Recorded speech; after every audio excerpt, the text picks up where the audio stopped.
You learn a lot of tips and tricks along the way.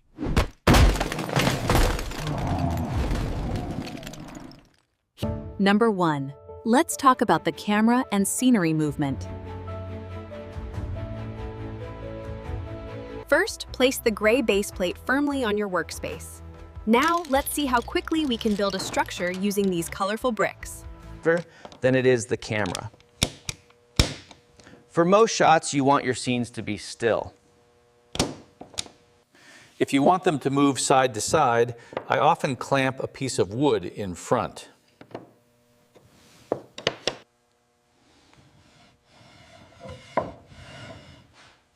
For rotation shots, you've got to get creative. Here I have 2 boards nailed together so I can spin it with ease.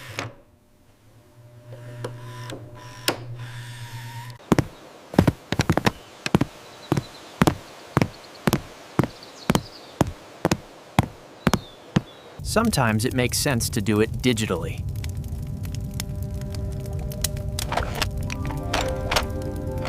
In this case, you zoom out, animate everything, and then digitally move the camera in.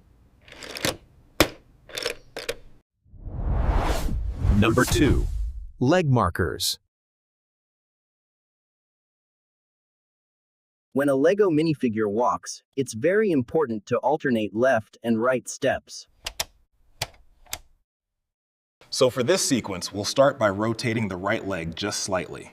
Remember, slow and steady movement creates the illusion of life.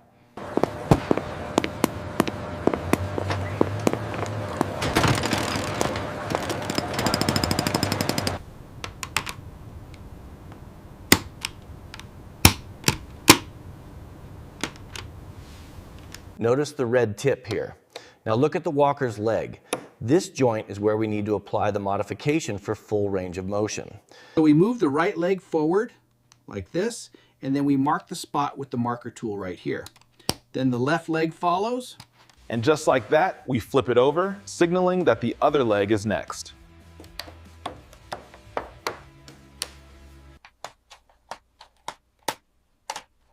You can even color match if there's more than one character on the screen.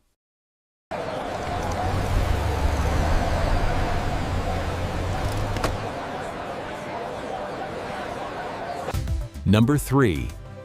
Reverse animation. In stop motion, sometimes it makes sense to film things in reverse.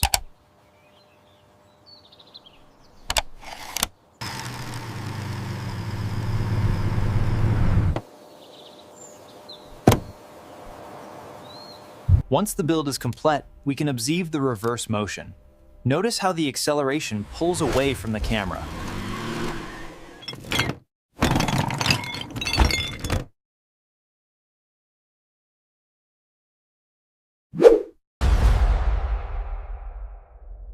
Lighting.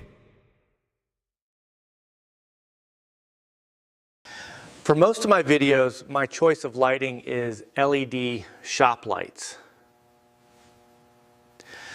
I have one in the back and one in the front to try to light everything up uniformly.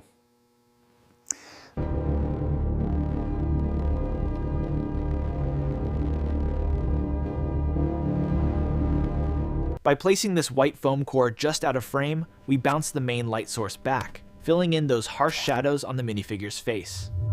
If you have a dark floor, this difference becomes much more apparent.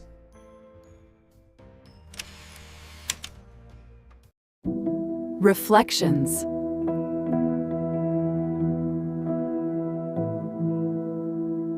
Into Aperture aufzuredig.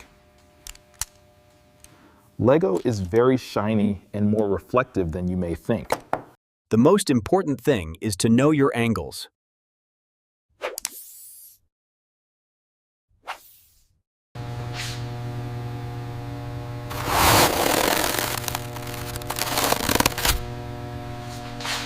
We're setting the scene here with the reflective floor. Now watch closely as I adjust the minifigures for the next frame.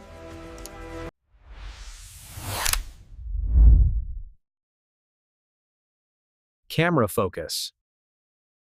Especially when dealing with small Lego, you need to zoom in and get very close.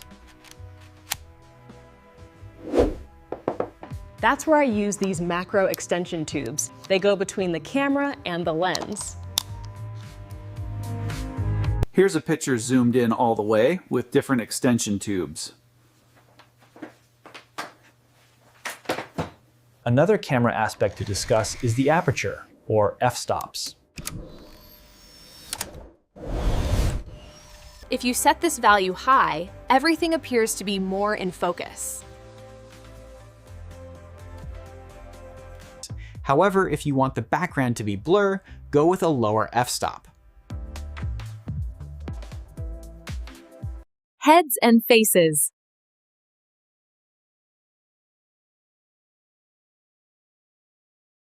When a Lego character turns their head, you want no slip between the head and the hairpiece.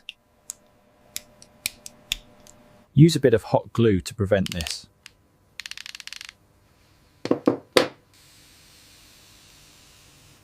I prefer hot glue because it's less permanent.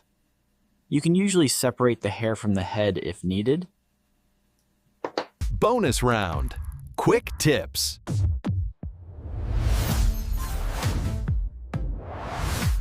Stay organized. Don't waste time looking for pieces.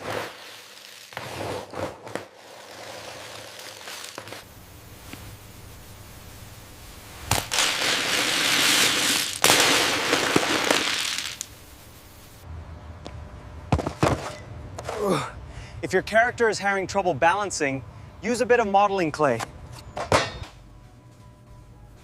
Anything stickier won't clean up that easy. Keep your common tools handy. Clay, a pick for cleaning, Q-tips, canned air, and a lens brush.